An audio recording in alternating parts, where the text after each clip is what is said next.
ஏப்பா என்னங்கடாப்பா அவார்டா கொடுக்குறாங்க, இப்படி ஆக்ட் பண்றீங்க? ஏதோ விவசாயிங்க கஷ்டப்படுறாங்களா, அதை இவங்களால பார்த்துக்கிட்டு சும்மா இருக்க முடியாதா?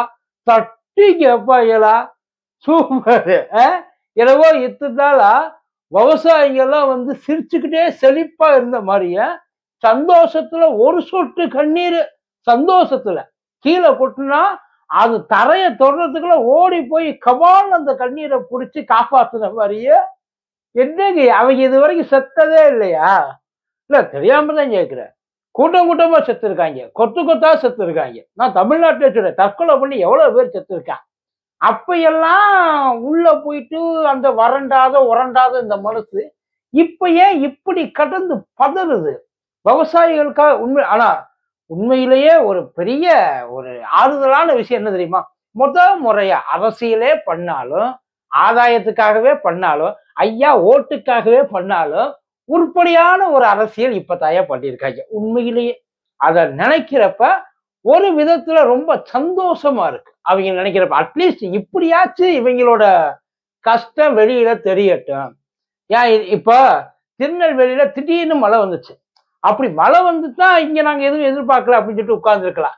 இங்க நம்ம ஊர்ல இந்த திருவாரூர், தஞ்சாவூர் இந்த பக்கத்துல இந்த அந்த டெல்டா பகுதியெல்லாம் இருக்கு இல்லையா, அங்கெல்லாம் மழையே இது வரைக்கும் வந்ததே இல்லையா?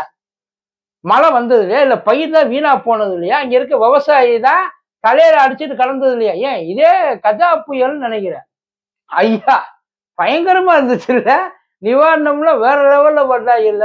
நான் தப்பு சொல்லல. இப்ப 2 பக்கம் தான் சொல்றேன். இந்த பிரச்சனை அவங்கள்ட்ட பல வருஷமா இருக்கு. வெறும் இந்த கட்சி இவன் வந்தா சரி பண்ணிடுவேன், அவன் வந்தா அப்படிலாம் எதுவுமே கிடையாது. ஒண்ணு இல்ல. விவசாயிகளுக்காக வந்து ஏதாச்சும் பண்ணணும்னா கடன் கொடுத்தவங்கள வீட்டுக்கு முன்ன கடனை கட்ட முடியாம எவ்வளவு பேர் செத்து போனாங்க. என்னைக்காச்சும் நம்ம இந்த ஏதாச்சும் ஒரு ஆக்ஷன் நம்ம இது வரைக்கும் எடுத்திருக்கோமா? விவசாயிகள் இது வரைக்கும் சார் முதுகெலும்பு முதுகெலும்புன்னு சொல்லி முதுகெலும்பு உடைச்சு விட்டாங்க சார் விவசாயிகளை. இன்னைக்கு திடீர்னு கிளம்பி வந்திருக்காங்க. இப்ப இவங்க தான் வந்து கண்டுக்கல, விவசாயிய கண்டுக்கல. ஒரு பேச்சுக்கு சொல்றேன். இப்பெல்லாம் வந்து இப்ப நிறைய ஐடியா சொல்றாங்க. ஏன் 3 மாதத்துக்கு முன்னாடியே அந்த கொள்முதல் நிலையம்லாம் பண்ணிருக்க வேண்டியதானே, விலையை கூட ஏற்ற வேண்டியதானே, விவசாயிகளை இந்த பாடுபடுத்துறீங்களப்பா அப்படின்றாங்க. இல்ல 3 மாதத்துக்கு முன்னாடி எதிர்க்கட்சியே எதுக்கு இருந்திய? அப்ப போயிருக்க வேண்டியது தானே. அப்ப அதை ஞாபகப்படுத்தி போன வருஷம் மழை பெஞ்சிருக்கும்ல, போன வருஷமும் வீணா போயிருக்கும்ல, போனீங்களா? அதை கேட்டியலா? கொள்முதல் குடோனி என்னடா ஆச்சு, கொள்முதல் என்னடா ஆச்சு? இப்படி நனைஞ்சு போய் கிடக்கு. வெறும் தார்ப்பாய் கூட வாங்க வக்கு இல்லாம இருக்கீங்கள தமிழ்நாட்டுல. கேட்டியலா? தாராளமா எதிர்கட்சிக்காரங்க கேட்டிருக்கலாம், ஏன் கேட்கல? இவன் எப்படி தெரியுமா? ஒளிஞ்சிருந்து பார்த்துக்கிட்டே இருக்குது. குத்திட்டானா குத்திட்டானா, செத்துட்டானா செத்து இப்போ ஓடா.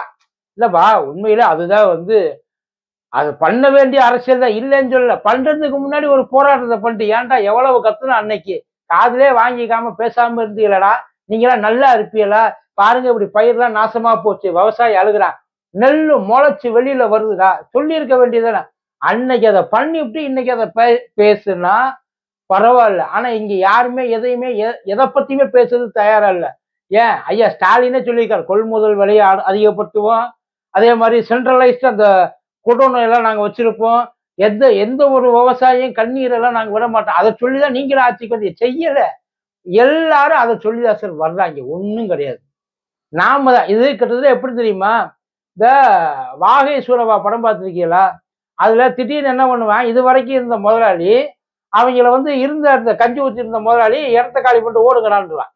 உடனே அங்க இருக்கிற அந்த கும்பல என்ன ஒண்ணு, ஐயா நாங்க எங்க போவோம் இங்க போவோம்ட்டு உட்கார்ந்துருக்கோம். திடீர்னு இன்னொருத்தன் வருவான், இவன் என்னடா உங்களை வட்டி விடுறது, நான் உங்களை ஊத்துறேன்டா கஞ்சி, காலகாலத்துக்கு நான் ஊத்துறேன்டா, இந்த கல்லுக்கு என்ன வேணாலும் நம்ம கொடுக்கலாம் அப்படின்னு சொல்லி தட்டி கொடுப்பேன். உடனே ஓடி போய் அந்த முதலாளி கிட்ட போய் சேர்த்துக்காங்க, எனக்கு முதல்ல கொடுங்க ஐயா, காலம் பூரா நாங்கள்ல இருக்கிறவங்களுக்கும் வாங்க. அதே நிலைமை தான். இதுல அந்த முதலாளி யாருன்னா இந்த ஆளுங்கட்சி எதிர்கட்சி ஆட்சியை பிடிக்கிறதுக்காக துடிக்கிற கட்சி இதுதான். அந்த காலகாலத்துக்கு எவனுக்காச்சும் ஒருத்தர் கல்ல இருப்போன்னு உட்காந்துருக்கான் பத்தியா, அவன் வேற யாரும் இல்லை, நம்மள மாதிரி மக்கள். நாம தான் இழிச்சவாங்க, நம்ம தான் உட்காந்து ஏமாந்துக்கிட்டு இவன் வந்து நம்ம எல்லாத்துக்கும் பண்ணிடுவான். இருக்கிற பிரச்சனை எல்லாமே இருந்துட்டு தான் சார் இருக்கு. ஒண்ணு இல்லை, மூட்டைக்கு 40 ரூபா அப்போ வாங்கினாங்களா இல்லையா? அப்போ 40 ரூபா வாங்கினா ஒரு 20 ரூபா வாங்கியிருப்பாங்க, அவ்வளவுதானே. வாங்குறவன் வாங்கிட்டு தான் இருக்கேன்.